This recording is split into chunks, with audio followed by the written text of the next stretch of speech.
Gracias por estar con nosotros nuevamente en Conceptualizando. Hoy tenemos un invitado especial. Se trata de nuestro amigo René. René es una persona conocedora de todo lo que es el derecho penal, un criminalista, penalista, conocedor de lo que es la casuística, en todo lo que son los casos que se introducen al sistema judicial. Con él vamos a estar hablando en el día de hoy sobre un tema muy importante. Es un tema que mucha gente pudiera estar preguntándose muchas veces. Es un país donde la gente habla de justicia, de que necesita justicia, y a veces la gente cree que tiene la razón y no la tiene, o no sabe cómo demostrar que la tiene. Y precisamente el tema central que nos invita hoy a la audiencia para poder compartir con ustedes y conceptualizar tiene que ver con esto, la verdad procesal. La gente cree que tiene la verdad y sin embargo hay una verdad que tiene que ver con el proceso. Es decir, aquellas cosas que se pueden probar en un proceso. En este sentido queremos hoy darle la bienvenida a nuestro amigo René del Rosario. Hermano Julián Padilla, gusto volver a verte. Sí, señor. Te ve así como muy, como muy oligarca, te notas. No, ¿qué pasó? Sí, te notas. René, no. Te ves un hombre del sistema. Sí, muy interesante. Sí, te ves un hombre del sistema. Muy interesante, no me hagas reír, René. No me hagas reír. Sí, René. Mira, René, nosotros siempre que arrancamos conceptualizando, compartimos un proverbio, algo que tiene que ver con la sabiduría.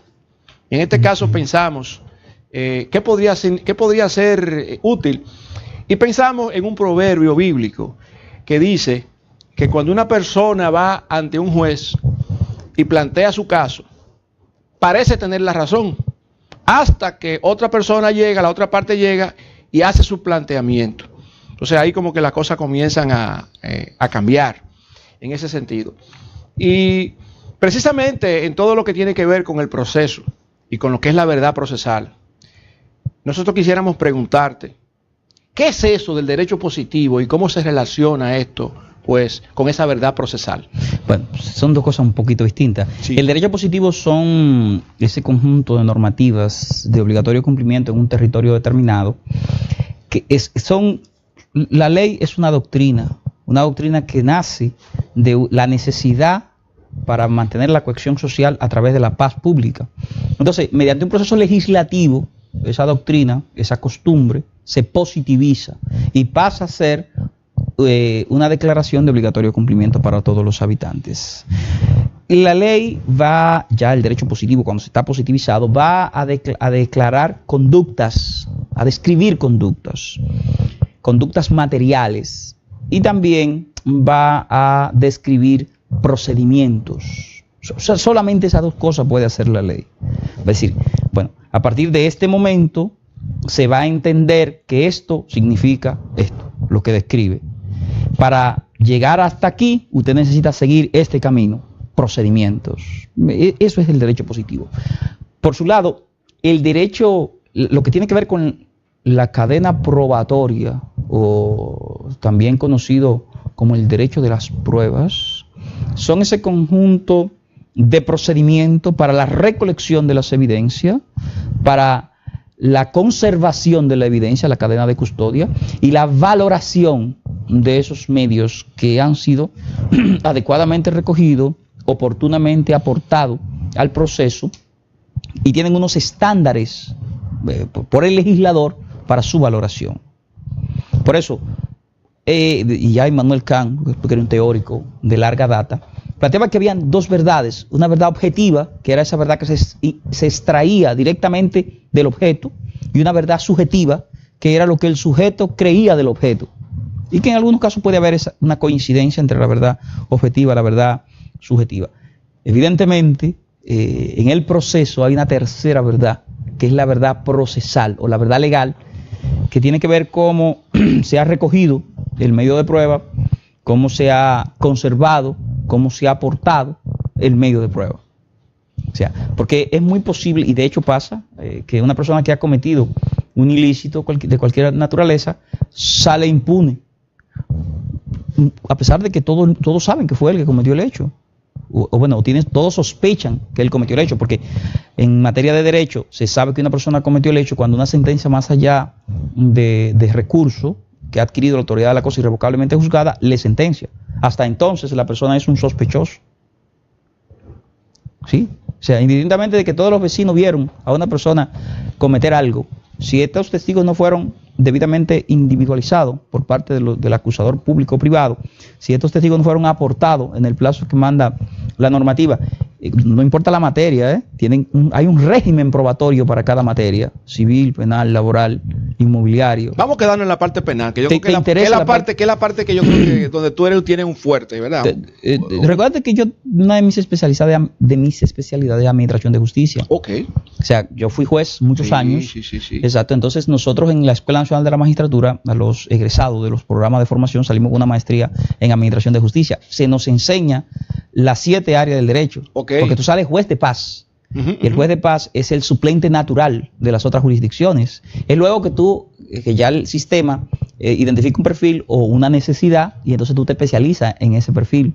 Okay. Pero en principio tú sales con administración de justicia. O sea que desde el punto de vista del juez, del egresado del egresado, pues podría estar administración de justicia, a nivel de lo que es un juez de paz resolviendo cualquier tipo de caso. Es que es el suplente natural. Cuando falta un juez en la jurisdicción inmobiliaria, el coordinador, juez coordinador, le dice, mire, usted va a la jurisdicción inmobiliaria, usted va a la civil, usted va a la laboral, usted va a la penal. Ya están capacitados, están entrenados. 2 años, es un programa muy riguroso. 2 años. ¿Cuándo una prueba es válida? Cuando ha sido recogida conforme a la normativa. Vamos a centrarnos en las reglas probatorias del derecho penal.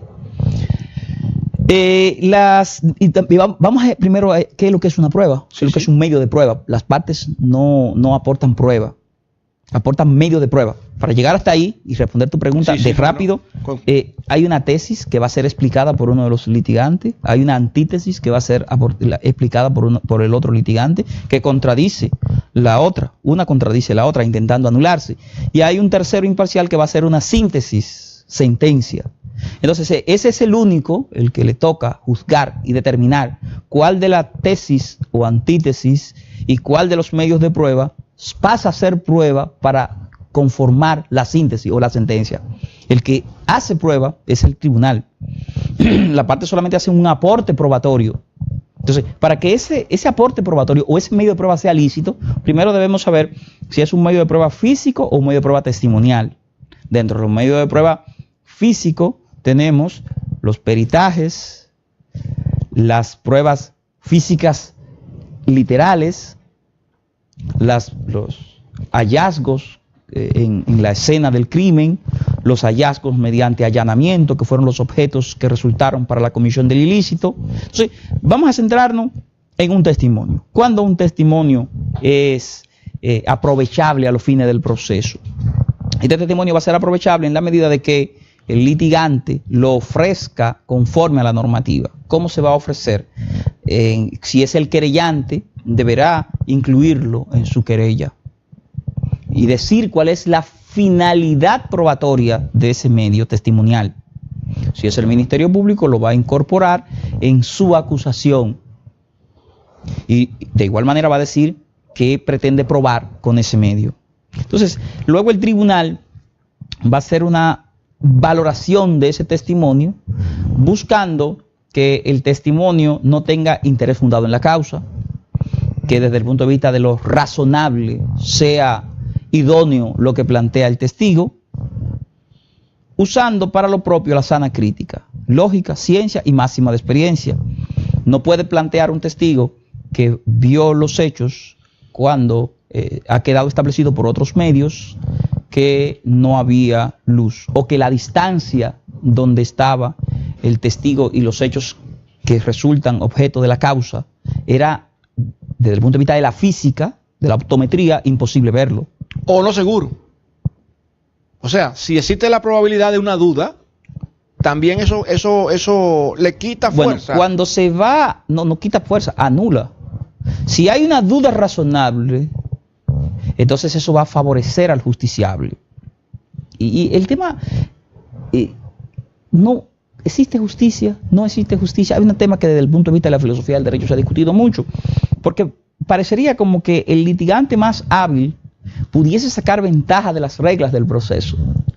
Porque un litigante avisado que pueda, son dos cosas que yo tengo que establecer en un proceso. Que el hecho tuvo ocurrencia y que un proceso penal estoy hablando. Y que la persona a cual se le está imputando el hecho haya sido la que tuvo dominio del hecho, una falta. Y eso va a ser respondido por una pregunta. ¿Cuál fue el movimiento? La razón, el móvil. No, movimiento mecánico. Movimiento es lo que se busca. O sea, nadie mata a nadie. La persona le dispara a otra persona. La bala lo mata. Y a consecuencia, exacto. Es una secuencia de hechos. Yo le digo a los muchachos en la universidad, es una ecuación existencial, tiempo, espacio, acción. ¿Movimiento? Sí, hay un movimiento, su último dominio del hecho fue apretar el gatillo. A partir de ese momento ya él no tenía dominio del hecho. Por eso ya se le puede considerar tentativa y condenarlo como homicidio sin haberlo matado. Pero hasta que la persona saca el arma, manipula el arma, apunta y él solo se arrepiente, no, tú lo puedes acusar de otra cosa, pero no lo puedes acusar de homicidio. Pero a partir de ese hecho, sin testigos o con algún testigo, vienen todas las pruebas periciales que determinan que realmente la persona fue quien disparó. Desde el punto de vista criminalístico, ya se sabe que todo hecho y su autor están ligados por una cadena que se llama evidencia. Que bien puede el azar impedir que se recorra por el investigador esa cadena y vincular al sospechoso o al autor del hecho, porque a veces no es sospechoso, al autor del hecho con el hecho, o bien por la estupidez del investigador, o bien porque el autor del hecho, que en ese momento no es imputado, fue más astuto que el investigador y logró borrar las evidencias. O sea, el azar, por azar, el azar como categoría filosófica, ustedes trabajaron mucho ese tema en los 70, ¿verdad? O el investigador simplemente no pudo dar técnicamente los pasos que hacían falta para recoger las evidencias que ligaban al autor con el hecho. Y esas pruebas tienen que ofrecerse. Esos medios de prueba. Esos medios de prueba tienen que ofrecerse al proceso en tiempos específicos. Sí, oportunidad en el aporte probatorio. O sea, yo te decía, si es el querellante debe recogerlo en su querella y decir, mire, yo te acuso de que cometiste tal conducta y esta conducta está subsumida en la norma penal como tal tipo penal, tal delito, una conducta punible. Y yo tengo este medio de prueba que dice que esta conducta tuvo ocurrencia y tengo este medio de prueba que dice que tú tuviste dominio de ese hecho y te imputo esta acción. Tomemos qué caso te gustaría que analicemos. Puede ser cualquier caso. Emily, caso Emily. En el caso, estamos hablando de la jovencita de San Francisco de Macorís. Sí. Pero entonces ahí lo que la fiscalía tiene que establecer, más allá de toda discusión razonable, que las personas que le está imputando el hecho, ciertamente le provocaron un aborto, que todos tuvieron dominio de ese hecho y que otras a título de cómplice post comisión del ilícito, porque intentaron ocultar los medios de prueba, lo que en otras jurisdicciones sería el equivalente a obstruir la justicia, tuvieron esa participación. Tú la suprimes hipotéticamente esa participación y ver si el hecho, como quiera, hubiera tenido ocurrencia. Si el hecho, cuando tú la suprimes hipotéticamente, hubiese tenido igual desenlace, entonces esa persona no tuvo dominio del hecho. Tiene que ir, es un análisis de subsuntivo que tú vas a ir haciendo. Tú suprime hipotéticamente que la jovencita hubiese sido llevada al departamento, como dice la fiscalía, en dado caso de que sea como dice la fiscalía, no conozco el expediente, pero que sea como dice, por eso... Sí, no, estamos hablando de voz popular. Exacto, no le crea nunca a la versión de una de las partes. Tiene que siempre escuchar las dos campanas, por el proverbio que decía ahorita, y además ver la actividad probatoria, porque a veces las dos partes están mintiendo. O las dos partes tienen parte de la razón. Pues, no, la razón siempre va a ser una. Siempre va a ser una. O sea, pero contra el hecho punible es una. Siempre. Porque de hecho la falta es una y es bien pequeñito. Si tú vas a observar en ese caso, tú lo que tienes que establecer es que esa joven fue llevada al apartamento, como dice la fiscalía, si pasó así, ¿verdad? Si es que pasó así, al apartamento del novio y que el novio le provocó un aborto. Un aborto. Y que luego entonces las otras personas participaron a título de cómplice con él, tratando de encubrir el hecho ya consumado. Eso incluye a la mamá, incluye al bol, incluye a... Pero si tú te revisas, es eso simplemente. Si tú suprimes hipotéticamente... En la parte de ocultamiento, Bueno, eso es una complicidad. Esas dos cosas se pueden separar. Sí, porque ya es un hecho que se produce posterior al primer hecho, que es el aborto, que le quieren poner aborto y le quieren poner asesinato. Ahí hay un tema de calificación jurídica. Porque, o sea, o tú produjiste un aborto o hiciste un asesinato. Y en este caso un asesinato doble. Y es que tenemos como conducta punible el aborto. También. Ahí habría, yo no quiero darle mucha idea, porque es un hecho, ¿verdad? Pero no, y además no me interesa defender ese tipo de cosas, ¿sabes? Yo me manejo con otro tema. Pero desde el punto de vista técnico, no puede haber un concierto de conducta punible que una anule la otra. Tú dices, bueno, hubo un aborto y este aborto degeneró en una muerte. O sea, para que haya un asesinato tiene que haber una premeditación y una acechanza. Bueno, tú podrías alegar que hubo violencia intrafamiliar. Yo no conozco cuál es la calificación jurídica que ha dado la Fiscalía, pero la Fiscalía tendría un pequeño problema con esa acusación. Y oye, un hecho que está siendo juzgado a nivel de público. Eso dificulta la actividad del juzgamiento, porque, bueno, ya hace un ratito se conoce que existe una figura que se llama Schadenfreude, que es Schadenfreude. Sí, es una palabra alemana que significa placer y dolor. Es un placer que se da en un moro vengativo, porque a una persona que socialmente tiene le está yendo mal. Entonces el grupo de gente se alegra de eso. Es que bueno que Julián se lo está llevando, que no lo trajo. Entonces eso ese morbo vengativo da una presión a los juzgadores, y en los sistemas de jurado todavía es peor, porque ni siquiera se escucha el argumento tuyo o material de tu defensa o de tu defensa técnica. Sí. Hay un prejuicio, ¿no? Es un desgraciado, hay que condenarlo. Entonces, ahí pudiéramos caer en una pregunta que yo había pensado. ¿Cómo conciliar lo que la gente común llama justicia con la paz social? Porque fíjate que todo esto, y ese caso específico y otros casos más, pues han puesto a la gente a pensar y a todo el mundo meterse en cosas que no conoce y opinar. Entonces, habrá un balance entre todo lo que es estos procesos judiciales. Por eso se ventilan públicamente. Porque lo que se busca con ventilar el proceso públicamente es llevar consuelo. O sea, en la medida que se ve el proceso y que todo el mundo opina y que reopina, obsérvate que ese proceso se estaba quemando San Francisco y tirando piedra, botella, y ya no pasa nada en la audiencia. Porque el tiempo va haciendo que las cosas vayan cayendo en su punto. Hay un autor, Ronald Dworkin, en una obra que se llama Los Derechos en Serio, que plantea, entre otras cosas, que ese clamor de venganza en principio, después va siendo un clamor de justicia y después se va volviendo un clamor de piedad. Mira qué interesante, sí, hasta pena al final. Sí, al final. Pero hay que esperar que el tiempo pase. Sí. Venganza, vamos a dar justicia. Bueno, pero ya este hombre, ya tiene 20 años para eso, y ya entonces ya. Bueno, ese es el camino que va recorriendo un proceso penal. Pues mira, nosotros vamos a retomar en breve este tema tan interesante que venimos conversando con nuestro querido amigo René del Rosario. Seguimos en breve en Conceptualizando. Seguimos conceptualizando con ustedes, y en esta ocasión con un amigo especial, un entrevistado especial, René del Rosario, y estábamos tocando en el segmento anterior ese proceso psicológico emocional que se va dando, se da en los casos penales, cuando ya hay un proceso que es público, y cómo pues al principio el sentimiento que la gente tiene es de venganza, después justicia y al final hasta pena. Piedad. No siempre es así. Entonces yo planteaba cómo conciliar eso que la gente entiende, justicia a nivel social, populis. Es que va a depender, moment regigatum, va a depender en el momento, en el estadio de tiempo en que nos encontremos. Justicia, cuando lo que se pide es venganza, tú sabes qué es. Sangre. ¿Verdad? Justicia, cuando lo que se pide es, cuando estamos a título de justicia, bueno, que haya una pena, como dice la normativa, que haya transparencia, que haya un juez imparcial, piedad.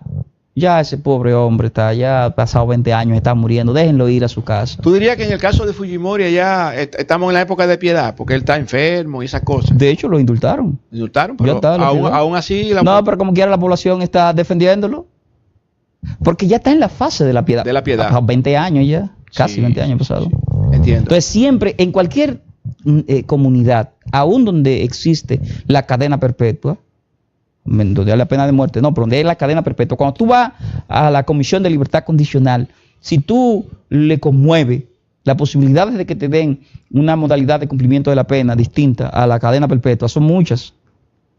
O sea, tiene mucho que ver con Claro, porque recuerda que el ser humano se ha movido, y por eso parece que existimos como especie, por esa solidaridad que se basa en la fraternidad. O sea, los franceses, ustedes hablaron mucho de ese tema, igualdad, fraternidad y libertad.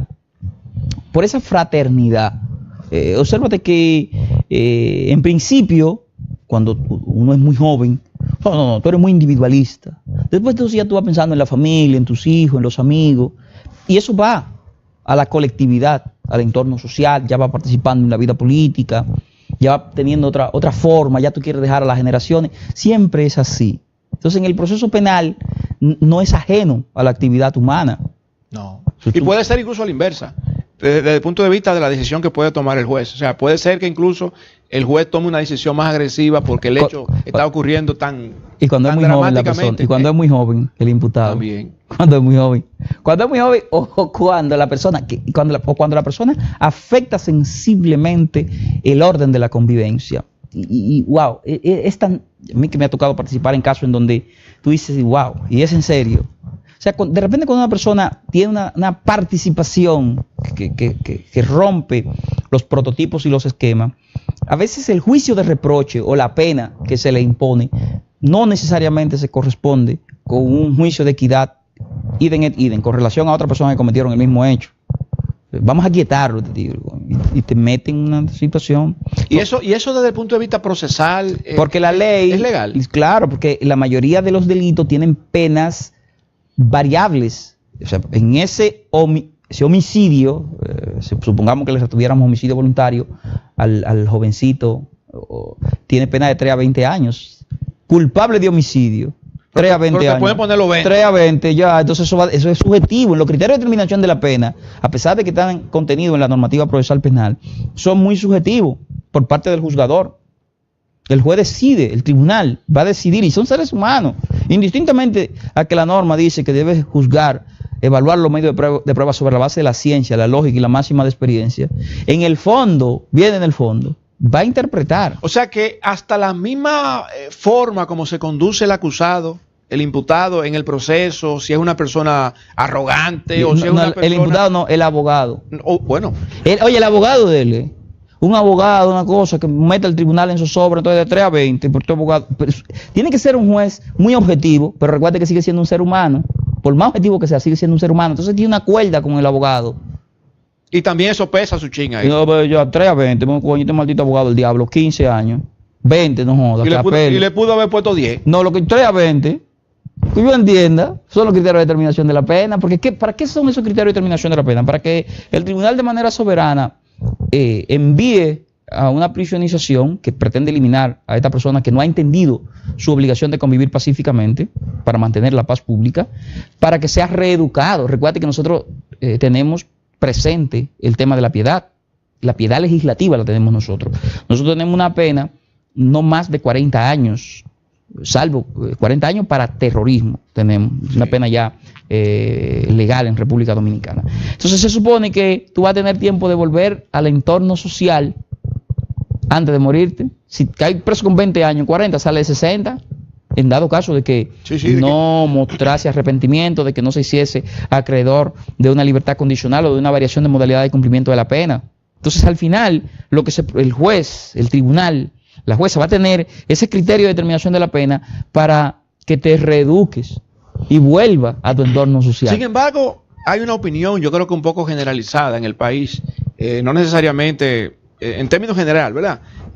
Sabemos que hay excepciones teóricas con este tema del nuevo régimen penitenciario que se quiere implementar o que se comenzó a implementar en el país, que cuando la gente entra a un proceso de este tipo, sale peor. No, no es verdad. No es verdad. No. Y yo te puedo poner, vamos a hacer el ejercicio con usted mismo aquí mismo. ¿Cuántas personas conoce que ha tenido una pena superior a 5 años y ha vuelto a redelinquir? Yo no conozco a nadie. Por gente que yo me junte así, que no Mira, conozco. No tengo referencia. Te cuento la realidad del sistema penitenciario nacional. El sistema penitenciario de República Dominicana, incluyendo el nuevo modelo, es un sistema inhumano, cruel, que sobre la base de la expiación te conduce al arrepentimiento. O O sea, por lo que tú sufres en la cárcel, tú no quieres volver a caer preso. O sea que...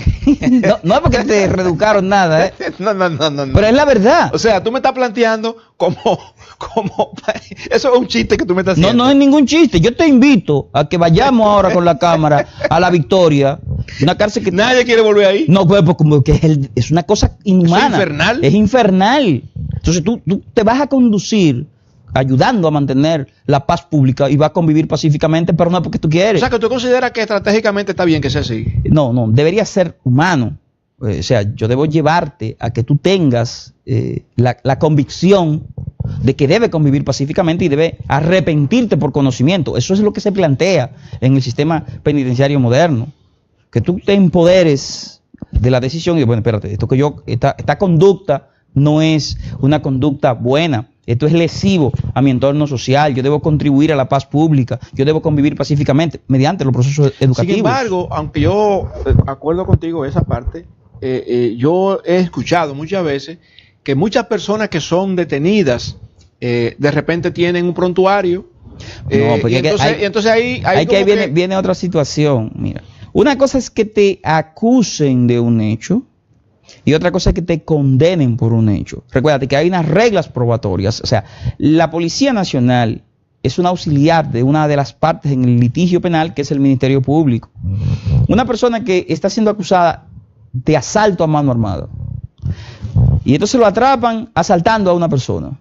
Y lo atrapan ahí mismo asaltando. Con la mano en la masa. Con la mano en la masa. Pero ¿qué resulta? Que inmediatamente le devuelven el celular y la cartera a la joven que le estaba asaltando. Ella, que es la testigo estrella del proceso, no vuelve más al proceso. Dice que no le interesa. Que no le interesa, que no vuelve más al proceso. Entonces, el policía no puede decir que lo vio asaltando. Él lo detuvo.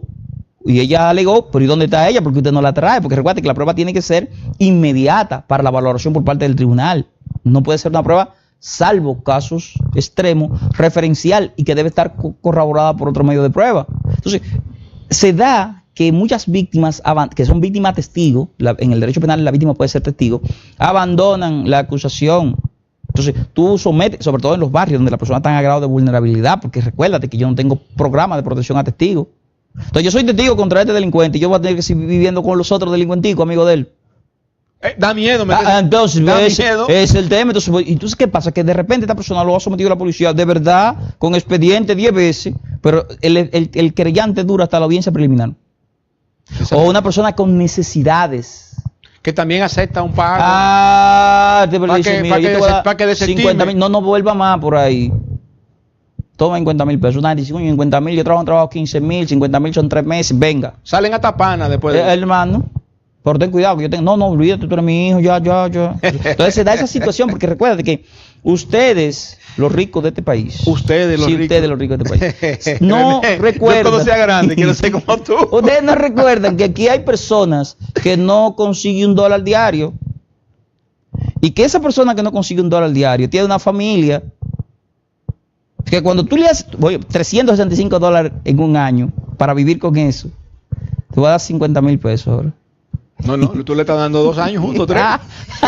Entonces, y recuérdate que los usuarios del sistema de justicia penal en condición de imputado se vuelven técnicos criminalistas. Ellos saben ya cómo manejarse. Sí, claro, no matar en asalto, no se mata gente, es una regla. Porque los homicidios tienen una viuda, una madre, unos hijos, que mientras estén vivos esa gente, van a estar atrás de ti. Pero un robito viejo, sin muerto, eso se investiga 3 meses. Y ya se olvidan de eso. Eso es con mucho esfuerzo, 3 meses. Generalmente una semana, ya es que fue así. René, ¿tú consideras que se justifica la publicidad en una fase preparatoria? Por ejemplo, se habló con el caso de Odebrecht aquí en República Dominicana que eso era populismo legal. No se habló, es populismo legal. ¿Está bien? El Procurador General de la República, el muchacho que yo tenía esperanza en que como generación iba a hacer un trabajo encomiable, hace un circo y presenta, primero, ¿de qué es que se están acusando estas personas? De soborno en la inversión pública. Mire, nadie da un soborno y pide un recibo. Nadie. Es una cosa muy secreta, muy callada. Recuerda que yo tengo que tener, la regla probatoria dicen que yo tengo que establecer primero que hubo el hecho y que esta persona fue que cometió el hecho, ¿recuerda? Las dos cosas. Ok, ¿y cómo yo voy a probar que le dio un soborno? Que a qué le dio un soborno a este, si los dos dicen que yo no sabe de qué tú me estás hablando. Lo más que yo puedo probar es incremento patrimonial no justificado, pero recuerda que esta gente tiene un grupo de empresas, todas, pagando impuestos, haciendo una serie de situaciones contables que pueden justificar una serie de situaciones. Entonces, en su momento yo dije que el Procurador General de la República estaba frente a un espectáculo procesal. Y ahí está. Pero una cosa es la gestión del Ministerio Público, que debe perseguir el delito.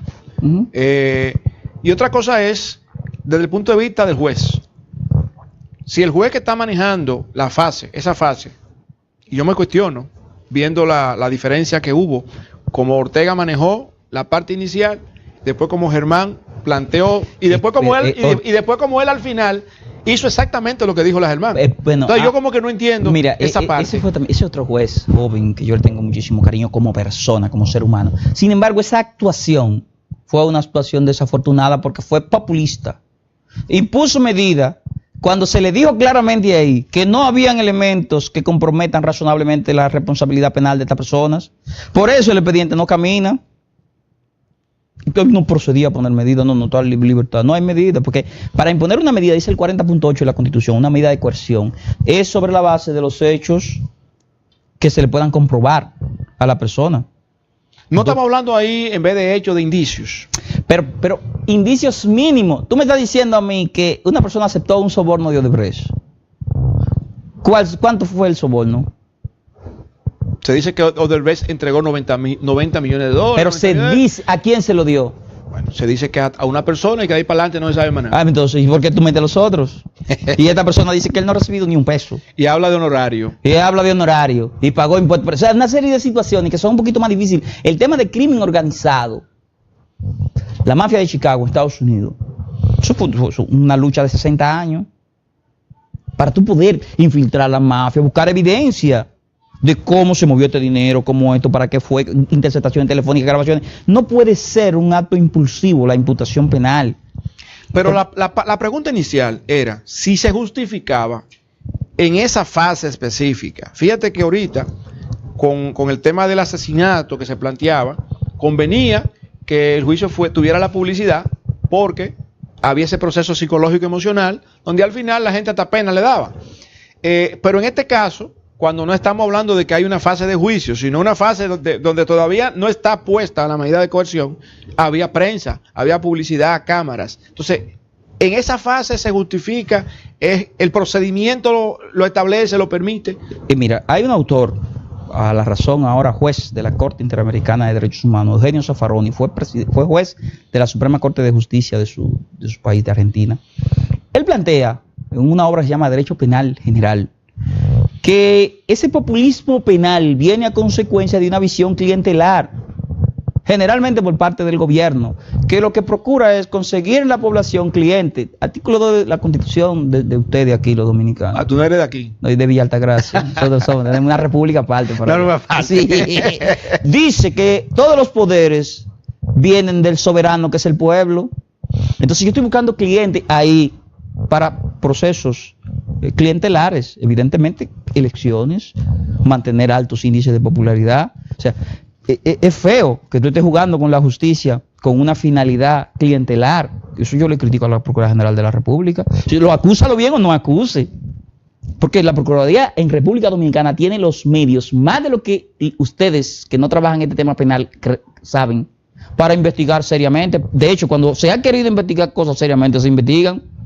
Entonces, eso es bochornoso, el espectáculo que ha montado la Procuraduría General de la República con el tema de Odebrecht. O sea, ¿tú consideras entonces que los pasos que se han dado en este proceso son clientelares? Encaminan, esa calificación, perfecto, pero encaminan a que este expediente no va a continuar, se va a caer? De hecho, hay un amigo, que no me reservo su nombre porque es un alto funcionario judicial de este país, que tiene una tesis. Según él, lo que se hizo fue un blindaje procesal.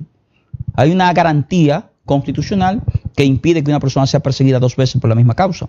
Entonces te presenta un expediente que no sirva, te perseguimos por eso, te descargamos, y entonces aunque luego aparezcan todas las evidencias del mundo, hasta una confesión tuya mismo, ya no te pueden perseguir 2 veces por la misma causa. ¿Eso puede ocurrir con este proceso? Nos dice un amigo mío, yo creo que simplemente se debió... No. Ya pasó lo que pasó. La pregunta es ahora. Sí, bueno, si ahora mismo se reintroduce ese expediente. No hay manera. Aun con todas las pruebas del mundo, bueno, se cae como quiera. Es que, mira qué es lo que pasa. Todavía la Procuraduría pidió más tiempo para complejizar el trato. Cuando la Procuraduría presente su acusación, no ha presentado todavía, ahora no, presente su acusación. Y a consecuencia de esa acusación, si la presenta como está, hasta este momento, y como lo que se sabe, no va a ir a ningún lado eso. Y entonces él consigue un auto de no al lugar o un descargo de estas personas. Luego, no importa la evidencia que aparezca, estas personas no podrán volver a ser perseguidas, porque nadie puede ser perseguido ni juzgado 2 veces por la misma causa. Entonces ese amigo dice que es un blindaje jurídico que hay ahí.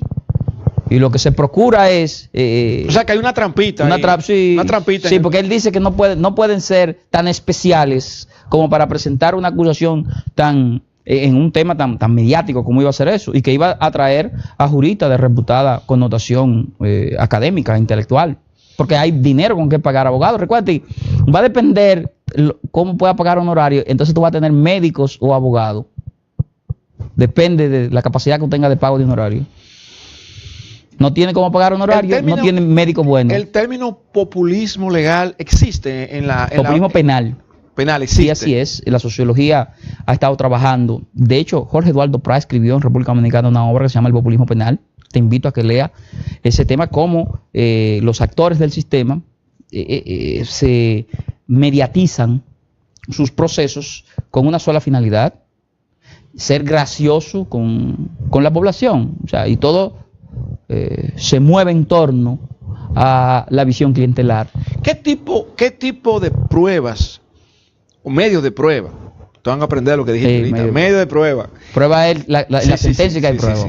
Sí. ¿Qué tipo de medio de prueba necesitaría el Ministerio Público para poder, en el tiempo de investigación que se requirió, presentar? Mira, ya tú alertaste a esta gente.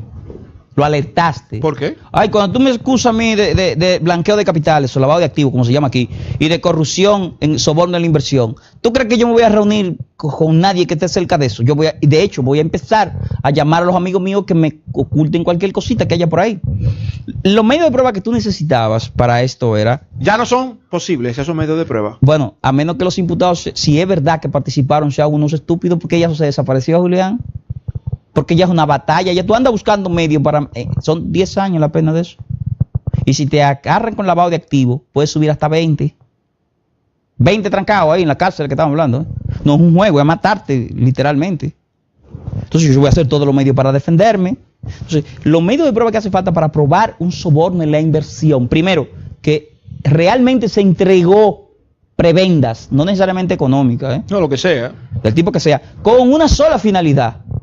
Un quid pro quo. Yo te entrego esto para que tú me des una decisión favorable, que bien puede ser una asignación de obra, bien puede ser una decisión jurisdiccional, una decisión administrativa, pero específicamente por eso, mira, yo te voy a entregar $1 millón para que entonces tú me entregues esta obra grado a grado. Sí, toma. Entonces yo tengo que probar eso. Y eso se prueba. ¿Cómo lo han probado otras naciones? Interceptación de medios de comunicación. Tus medios de comunicación. Sí, una conversación. Conversaciones, infiltrarte testigos de la corona, en República Dominicana se llama agente bajo reserva. El testigo de la corona es una persona que participó contigo en los hechos, que era un delincuente de verdad, pero que entonces el Ministerio Público lo adquiere para que declare en tu contra, y luego el hecho material. ¿Dónde está ese dinero? ¿Dónde está el dinero? ¿Cuál es la obra? Es un poco complicado probarlo. Eso no se puede hacer. No es un acto impulsivo. O sea que todo lo que se ha estado analizando, algunos compañeros juristas, igual que tú, así, han estado pues opinando en los diferentes medios de que se necesita que vengan las personas de allá, de Brasil, que vengan aquí, que tengan que apersonarse. ¿Esos serían medios? Es un medio de prueba, pero la pregunta es... ¿Y por cuánto yo voy a declarar contra interés propio? Porque en la medida que yo vengo a un tribunal y bajo juramento diga, sí, yo le di a Julián 10 pesos. Y esos 10, ¿por qué usted se lo dio? Porque la pregunta que te va a hacer, yo se lo di para que él me haga una entrevista. Él puede incluso plantear que era para otra cosa. No, es que yo me estoy declarando contra interés propio y si me agarran esa declaración y me acusan entonces a mí. Ajá. No. O sea, hay que hacer una investigación previa de que existió, ¿qué cosa? Una entrega de una cosa con la finalidad de que usted decida en el ámbito jurisdiccional, administrativo, otra en favor mío, legal o ilegal, poco importa, ¿eh? Yo te puedo acusarte de soborno en la inversión público-privada, indistintamente a que lo que tú decidas sea legal, pero recibiste un dinero. Los dos son coimputados. Y eso hay que probarlo. ¿Y cómo se va a probar? Si tú me acusas, que tú me acuses, yo me quito cerca de eso. Tú no puedes anunciar. Tú tienes que enterarte de que tiene una investigación por soborno. No es cuando te están arrestando. Está arrestado aquí con todos los medios de prueba. Porque si no te lo han recogido antes. Todo eso desaparece. No, pero evidentemente. Entonces, por eso es que algunas personas creen, y en lo que yo me suscribo, que la Procuraduría General de la República fue ineficaz en la formulación de esos cargos. ¿Qué hace entonces Odebrecht? No, yo di 92 millones, yo lo voy a devolver. Yo voy a devolver 182. ¿Pero a quién se lo di? No. Yo di eso y lo devolví, y no me acusen a mí. Y ya. Señores, vamos a continuar en breve con esta interesante entrevista con nuestro amigo René del Rosario. Seguimos en breve en Conceptualizando. Gracias por seguir con nosotros en Conceptualizando. ¿Cómo que no te ha gustado los temas de los medios de prueba? Me encantan esos temas. Pero ¿qué pasa? Tú sabes... A mí me llama la atención, René, porque una de las cosas que principalmente la gente común, la gente que no estudia, que no es estudiante de Derecho, pues se plantea muchas veces si tiene la razón o no la tiene. Y al fin y al cabo, los medios de prueba son los que pueden determinar. No, porque recuérdate que es que nadie puede ser penado si no es por su hecho propio. Nadie es penalmente responsable por el hecho otro, es tu hecho. Claro, pero la gente cuando se queja, cuando se querella, entiende que le han agraviado con algo. Bueno, entonces el problema está que esa gente no sabe cómo demostrarlo. Bueno, sí. A veces ni los abogados saben muy bien. ¿Cómo así? Explícame esa parte, que los abogados no saben. Tú sabes que hemos tenido, y yo no quiero privar de nada, tú sabes, pero lamentablemente en República Dominicana, tú eres docente, la calidad de la docencia, yo también soy docente, ha caído por la calidad tanto de los docentes como de los discentes. Entonces, hay una situación que hace que el producto final, que es el profesional, salga con ciertas situaciones. Allá en mi campo le llamamos deficiencia. Pero yo no sé lagunas. No sé cómo ustedes le dicen aquí. Lagunas. Aquí se llama lagunas. Sí, sí. Bueno, allá le decimos deficiencias. Entonces, esas deficiencias tienen una materialización en el ejercicio profesional. De todas maneras, el derecho, en sentido general, sobre todo el derecho material, el que tiene que ver con esa imputación de una conducta punible, que es un ejercicio procesal, la imputación, se basa, como bien ha señalado, en la recolección técnica sana de los medios de prueba, en su conservación, en su aporte probatorio, oportunamente. ¿Qué tanto es confiable un testigo? Un testigo no puede inventarse cosas para hacer daño. Primero, eso se llama interés fundado en la causa. El interés fundado en la causa puede ser porque bien le dieron unos cuartos porque se beneficia del tema, o bien un testigo de odio que en su psiquis va a decir que vio una cosa o que escuchó una cosa que no escuchó, con una sola finalidad, que el brazo punitivo del Estado te sancione porque él siente satisfacción en esa sanción. Y ahí, ¿a quién le toca tumbar esa tesis o esa antítesis? ¿Al abogado o al juez? No, se llama hacerle inteligencia al testigo. Por eso las defensas penales son tan costosas. Si un testigo dice que estuvo el día 3 en un sitio, le corresponde al abogado de la defensa averiguar si verdaderamente esa persona estuvo o no estuvo ahí. Es a él que le corresponde, porque para eso es que te pagamos. Por eso lo cobramos como cobramos los abogados de defensa penales. Hay un tiempo precioso invertido en todo esto. Y dinero. Porque yo necesito, yo ahora mismo termino de un tema que tenía esta mañana, un testigo que dice que vio una cosa y entonces yo tengo una grabación de que él estaba en Santiago. No podía haberlo visto. No, exacto. Entonces, cuando yo le dije eso, no volvió a tomar al tribunal. Sí. Entonces, bueno, pero eso me costó un proceso de investigación que cubre, evidentemente, la persona que te contrata. Claro que O sea, tengo que hacerle inteligencia a este testigo. Yo tengo que, porque yo puedo hacer un aporte de medios de pruebas de refutación.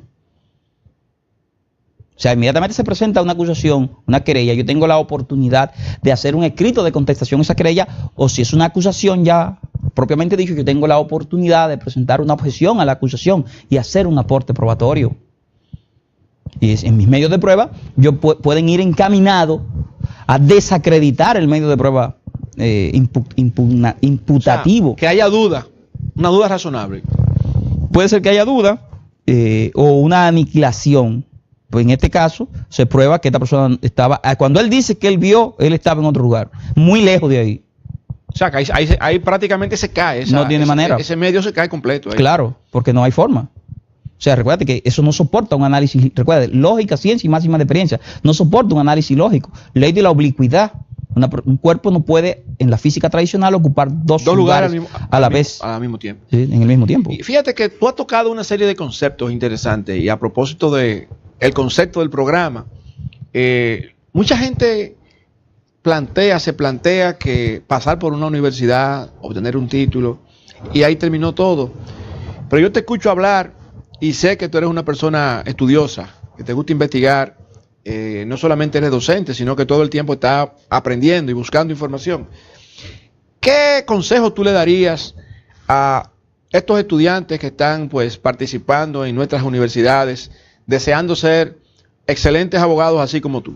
Bueno, yo no sé si sería excelente abogado, pero yo creo que sí. Bueno, pues te agradezco, ¿verdad? El cumplido. Mira, lo primero es que desde el punto de vista de la lógica, existe lo que es el criticismo como metodología de adquisición del conocimiento. Es esa búsqueda del conocimiento mediante la comprobación de fuentes. En principio, eso es para la parte inmanente. La parte trascendente son la técnica traslativa del pensamiento y la parte operativa es la forma como yo voy a organizar ese pensamiento. Eso toma mucho tiempo. Pero creo que hay que volver a la búsqueda mediante comprobación conceptual. Porque no puedo saber hacia dónde voy si no tengo un mapa conceptual. ¿De dónde estoy? Y tampoco sin saber dónde estoy. Sí. Entonces, y a los muchachos no les gusta leer. No les gusta leer. De hecho, en materias muy teóricas como las que yo imparto en la Universidad Autónoma de Santo Domingo, derecho procesal o derecho mercantil, comercial, se llama todavía en la Universidad Autónoma, y hay que desarrollar el programa, y entonces hay que hacer práctica, y entonces los muchachos se quejan porque tanto leer, ese libro es muy grande, ¿qué vamos a hacer? Entonces, y hay una situación. Fui también docente de universidades privadas, entonces hay un problema que ustedes tienen en las universidades privadas. ¿Ustedes? Sí, usted es profesor de universidad privada, ustedes no pueden apretar mucho. Nosotros allá en la UAS no lo votamos y le damos baja académica y salimos de eso, y ya salimos de eso, pero ustedes no pueden hacer eso. Porque hay un tema más mercantil que académico. Y entonces te llaman de la dirección y la cosa. La UAS todavía contamos con esa libertad, que a veces llega hasta el abuso también, pero contamos con esa libertad. Usted no hizo lo que el programa manda, entonces usted va de aquí, va a estudiar para allá, otro sí. Pero si un joven quiere ser abogado, profesional del tipo de profesión que sea, necesita seguir los lineamientos de la lógica aplicada. Necesita conocer el concepto, porque en la medida que se aproxime al concepto, sus juicios, el tipo de juicio que sea que formule, va a ser un juicio más impactante. Y es la capacidad de poder formular juicio lo que le va a llevar a razonamientos que convenzan, que persuadan, que informen de manera eficaz.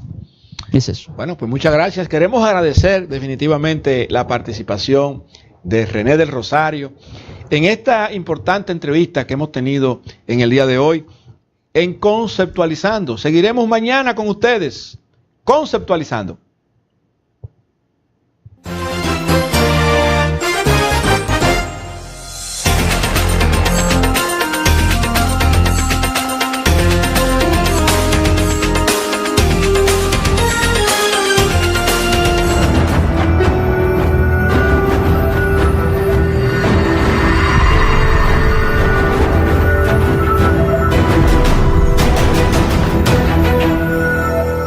Mundo Fino TV. Televisión a otro nivel.